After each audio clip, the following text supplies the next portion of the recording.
Hello everyone, स्वागत है आप लोगों का आरके स्टडी स्काई पर। दोस्तों, आज की इस वीडियो में हम गणित का जो बहुत ही इंपॉर्टेंट टॉपिक है जिसको जियोमेट्री बोलते हैं। तो आज हम पढ़ेंगे कोण और उसके टाइप के बारे में। कोण होता क्या है? देखिए, कोण तो सभी को पता होगा, लेकिन उसका एग्जैक्ट परिभाषा क्या होता है ये लोग बहुत सारे नहीं लिख पाते हैं। 95% लोग इसको नहीं लिख पाते हैं। तो चलिए फिर आज इसी के बारे में स्टडी करते हैं। तो दोस्तों देखिए, कोण क्या होता है। जैसे कोई लाइन है ABC, अगर इन दोनों के बीच में कुछ जो एंगल बनता है उसी को हम लोग बोलते हैं कोण। अब एंगल और कोण का मतलब ही एक ही होता है। यानी अगर कोई लाइन BC है कोई लाइन, और कोई लाइन BA है, तो इन दोनों के बीच का जो डायरेक्शन है उसी को हम बोलते हैं कोण या फिर एंगल। तो इंग्लिश में यहाँ पर मैंने लिख दिया है, हिंदी भी लिख दिया है साथ में, कि direction of line with reference to an another line is called angle. Means इस लाइन के, जैसे B और C, इसके अगर रिफरेंस में हम देखें तो BA का क्या डायरेक्शन है, इसी को हम बोलते हैं एंगल यानी कोण। यानी BC लाइन के रिफरेंस में BA लाइन का जो हमारा डायरेक्शन है उसी को हम बोल देंगे एंगल ABC। यानी BC और AB के बीच का जो एंगल है वो 60 डिग्री है। ठीक, इसको हिंदी में भी लिख दिया है मैंने कि एक लाइन की दिशा किसी दूसरे लाइन के संदर्भ में ज्ञात करना कोण कहलाता है। कोण एग्जैक्ट में होता क्या है? एक दिशा होता है। अभी पूरब पश्चिम वाला दिशा नहीं होता है। ये किसी दो लाइन के बीच का जो डायरेक्शन बताता है उसी को बोलते हैं हम लोग दिशा।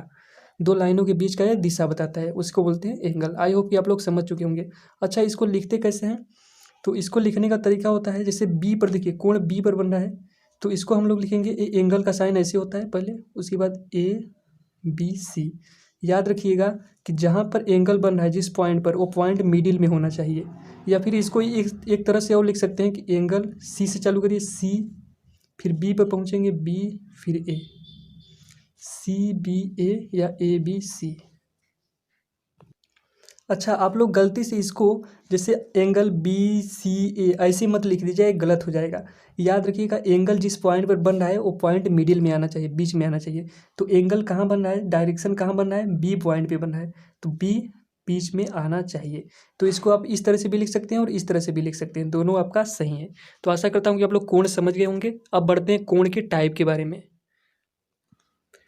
तो दोस्तों, अब बात करते हैं क्लासिफिकेशन ऑफ एंगल यानी कोणों का वर्गीकरण के बारे में। वैसे तो कोणों को बहुत प्रकार से वर्गीकृत किया गया है, लेकिन आपके गणित में कुछ मेन जिनका वर्गीकरण किया गया है वो यहाँ पर मैंने लिख दिया है। तो पहला आता है न्यून कोण, जिसको बोलते हैं एक्यूट एंगल। तो न्यून कोण क्या होता है, चलिए देखते हैं। तो देखिए, जैसे यहाँ पर कोई एंगल बना BC के रिफरेंस में, BC के रिस्पेक्ट में या रिफरेंस में BA का जो एंगल बना वो 45 डिग्री है। तो न्यून कोण एंगल कब बनेगा? जब किसी दो लाइन के बीच का वह कोण जो 0 से बड़ा हो, 0 से बड़ा हो और 90 डिग्री से कम हो, उसको हम बोलते हैं न्यून कोण। यानी दो लाइनों के बीच का वह डायरेक्शन जो 0 से बड़ा हो लेकिन 90 डिग्री से छोटा हो, उसको हम लोग बोलते हैं न्यून कोण या एक्यूट एंगल। ये चीज़ सेम इंग्लिश में, the angle between two lines which is more than 0 degree but less then 90 degree is called acute angle. Acute angle क्या है? कुछ नहीं है, डायरेक्शन है। मैंने तो पहले बताया कि एंगल क्या है, एंगल एक डायरेक्शन है। बट एक्यूट एंगल क्या है? डायरेक्शन ऑफ टू लाइन्स, दो लाइनों के बीच का direction which is more than 0 degree but less then 90 degree is called acute angle. जैसे यहाँ पर आप लोग देख सकते हैं। तो यहाँ पर आप लोग क्या लिख सकते हैं इसको भी, एंगल ABC, फिर से वही पॉइंट B हमेशा बीच में होना चाहिए। तो ABC जो कितना है 45 डिग्री। या फिर इसको इस प्रकार से भी आप लोग लिख सकते हैं कि angle CBA is equal to 45 degree. देखिए, जो होता है डिग्री का साइन होता है। अभी डिग्री, मिनट, सेकेंड क्या होते हैं हम आपको किसी नेक्स्ट वीडियो लेक्चर में अच्छे से समझा देंगे। अभी हम क्लासिफिकेशन के बारे में जानते हैं। तो आशा करता हूँ कि आप लोग एक्यूट एंगल के बारे में अच्छे से समझ गए होंगे। तो अब बढ़ते हैं हम अपने नेक्स्ट एंगल के बारे में, जिसका नाम है राइट एंगल यानी समकोण। अब जानते हैं समकोण क्या होता है। तो देखिए, सबसे पहले हमने क्या देखा कि 0 से छोटा देखा। अब 0 से छोटा बट 90 से कम देखा, 0 से बड़ा बट 90 से कम देखा। ठीक, तो अब हम देखते हैं 90, जो जिसका एंगल 90 डिग्री हो उसको हम लोग बोलते हैं राइट एंगल। जैसे यहाँ पर आप लोग देख सकते हैं कि AB और BC के बीच का जो हम डायरेक्शन है या फिर जो कोण है, जो को कोण का मतलब ही होता है डायरेक्शन। तो कन्फ्यूज मत होइएगा, कोण और डायरेक्शन एक ही है। तो दो लाइनों के बीच का जो डायरेक्शन या जो कोण है वो 90 डिग्री हो, ठीक 90 डिग्री, याद रखिएगा, ना उससे 1 डिग्री कम होना चाहिए ना 1 डिग्री अधिक होना चाहिए, ठीक और ठीक 90 डिग्री होना चाहिए, तभी वह समकोण कहलाएगा। तो दो लाइनों के बीच का वह कोण जो ठीक 90 डिग्री का होता है समकोण कहलाता है। जैसे यहाँ पर आप लोग देख सकते हैं, या इस प्रकार से भी लिख सकता है कि दो लाइनें अगर एक दूसरे को ठीक समकोण यानी ठीक 90 डिग्री पर जब एक दूसरे को इंटरसेक्ट करती हैं तो वहाँ पर जो सब जितना भी एंगल बनेंगे सब 90 डिग्री के होंगे। ठीक, अगर आप इसको इधर बढ़ा दें, थोड़ा इधर भी बढ़ा दें, तो जितने भी एंगल बनेंगे सब 90 डिग्री, ये भी 90, इधर का भी 90 और इधर का भी 90। यानी ये जो लाइन है और ये जो लाइन है एक दूसरे को इस प्रकार से इंटरसेक्ट कर रही है कि सभी समकोण है, ऐसे भी बोल सकता है। ठीक, यही चीज़ सेम इंग्लिश लैंग्वेज में कि the angle between two lines that is exactly 90 degree is called right angle. Exactly 90 degree होना चाहिए, न 1 डिग्री लेस न 1 डिग्री अधिक। ठीक, ये इसके बाद 90 डिग्री या फिर right angle occurs when two lines intersect perpendicular to each other. इसका मतलब यह है कि जब दो लाइन एक दूसरे को परपेंडिकुलर इंटरसेक्ट करती है, जैसे यहाँ पर परपेंडिकुलर इंटरसेक्ट कर रही है, तभी 90 डिग्री बनता है, नहीं तो नहीं बनता है। याद रखिए, जब दो लाइन्स एक दूसरे पर परपेंडिकुलर इंटरसेक्ट करें तभी 90 डिग्री बनता है, नहीं तो नहीं बनता।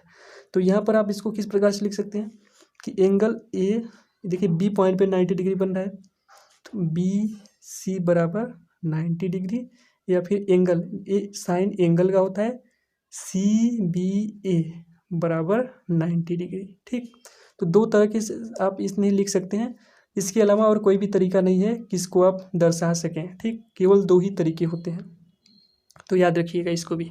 तो आशा करता हूँ कि आप लोग इसको समझ चुके होंगे। अब बढ़ते अपने नेक्स्ट एंगल के बारे में। तो दोस्तों अब देखिए नेक्स्ट एंगल का जो टाइप है वो है अधिक कोण, जिसको हम बोलते हैं ऑब्स्ट्यूस एंगल। अब ये अधिक कोण त्रिभुज, सॉरी अधिक कोण के होता क्या है, हाँ हालांकि अधिक कोण त्रिभुज भी होता है, लेकिन अभी हम कोण के बारे में पढ़ रहे हैं, तो अधिक कोण पढ़ेंगे फिर ट्रायंगल, ताकि अच्छे समझ में आए। ठीक, तो ऑब्स्ट्यूस एंगल क्या होता है कि जैसे अभी हम लोग क्या पढ़ा कि 0 से बड़ा एंगल लिया बट 90 से छोटा था, फिर उसके बाद हमने 90 पे पहुँचे, फिर हम 90 से थोड़ा सा और एंगल बढ़ा दिया। यानी पहले हमारा क्या था, पहले हमारा ठीक ऐसे था, इसके बाद फिर थोड़ा सा इधर हुआ 90 से कम, फिर 90 भी आया, फिर 90 से अधिक हो गया।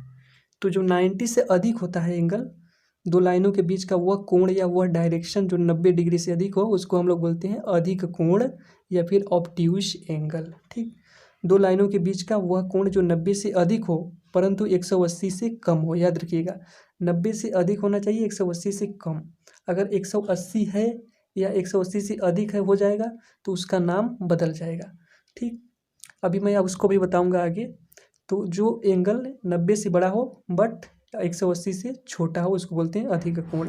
इसको भी आप इस प्रकार से दर्शा सकते हैं, angle A B C, B पर देखिए एंगल है बराबर 120 डिग्री, या फिर एंगल सी बी ए बराबर 120 डिग्री।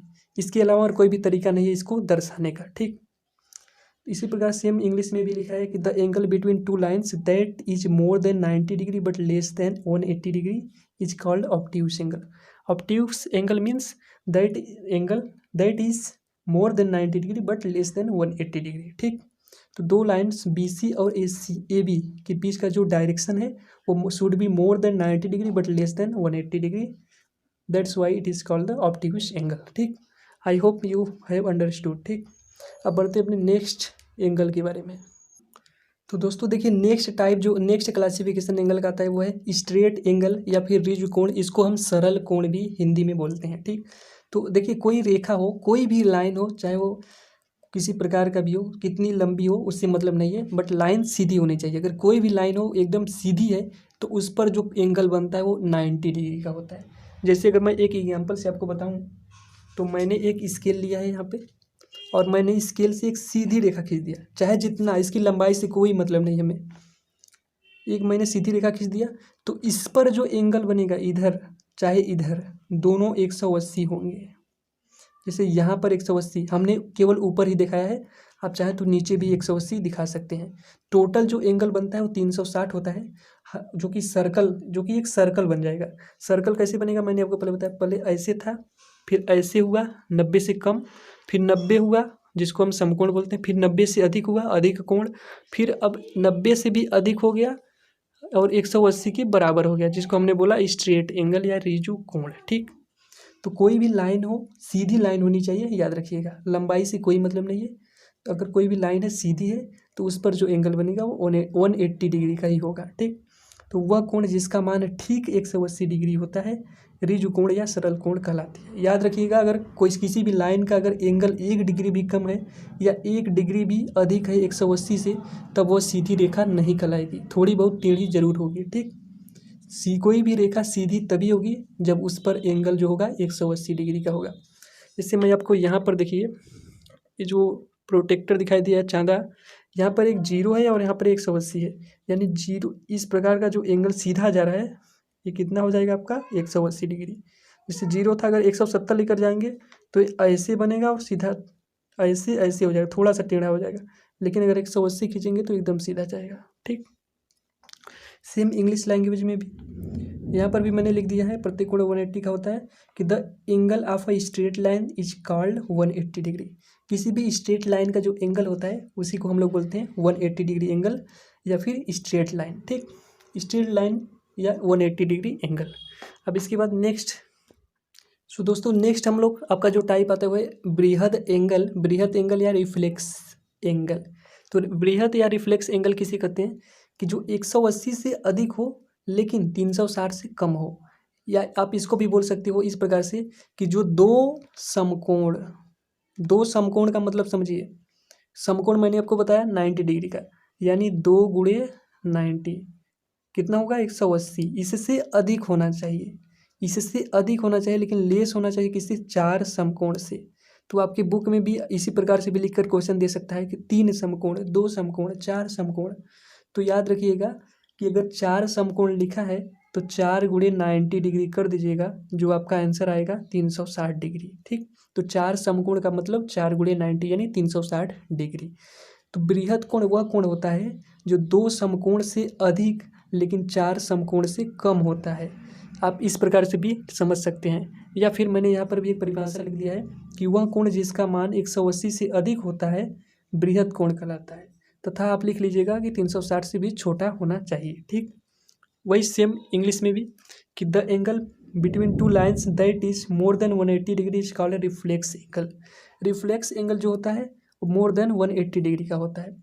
अगर हम टोटल बात करें इंटरनल और एक्सटर्नल एंगल, यानी देखिए यहाँ से यहाँ तक का जो एंगल है वो तो 240 है, 240 है, जो कि 180 से बड़ा है, इसीलिए 180 से बड़ा है लेकिन 360 से छोटा है, इसीलिए कहलाएगा बृहद कोण। लेकिन अब एक समझिए कि यहाँ पर भी तो कुछ कोण बन रहा है, 2 लाइनों के बीच का डायरेक्शन ही तो एंगल कहलाता है। तो BC के रिस्पेक्ट में AB का 2 डायरेक्शन बन गया, एक इधर से कितना एंगल है, एक इधर से कितना एंगल है। तो कैसे पता करेंगे कि यहाँ का कितना एंगल होगा, यानी ऐसे समझिए कि एंगल ABC जो है 240 से आउटर साइड का, आउटर बोल दो या एक्सटर्नल बोल दो, इसको हम बोल देते हैं OUTER आउटर, जिसको हम हिंदी में क्या बोलते हैं बाहें, और इसको हम बोल देते हैं इनर अंत। ठीक, तो आउटर एंगल कितना है, आउटर है 240 डिग्री और इनर हमको पता करना है। तो मैंने अभी आपको क्या बताया, जो आउटर होगा वो 360 से कम होगा। अगर टोटल की बात करें तो टोटल 360 हो जाएगा। अगर इस AB को घुमाते घुमाते फिर BC पर ऐसे ला दो तो टोटल एंगल आपका 360 हो जाएगा। यानी आउटर और इनर को जोड़ दें तो हमारा जो टोटल कितना आना चाहिए 360, यानी इनर बराबर 360 माइनस आउटर 240, जो कि कितना हो जाएगा आपका 120 डिग्री। तो याद रखिएगा कि जब भी आउटर और इनर दोनों का अगर हम योग करेंगे तो 360 होना चाहिए। तो आशा करता हूँ कि आप लोग इसको भी अच्छी तरह से समझ गए होंगे। PDF के लिए आप हमारे टेलीग्राम चैनल को ज्वाइन कर सकते हैं, लिंक डिस्क्रिप्शन में दिया गया है। और वीडियो कैसा लगा कमेंट में ज़रूर पूछिएगा, ज़रूर बताइएगा। कोई भी डाउट हो तो कमेंट में ज़रूर आप लिख सकते हैं। ठीक, तो चलिए फिर मिलते हैं नेक्स्ट वीडियो में एक नए टॉपिक के साथ। तब तक के लिए जय हिंद, धन्यवाद।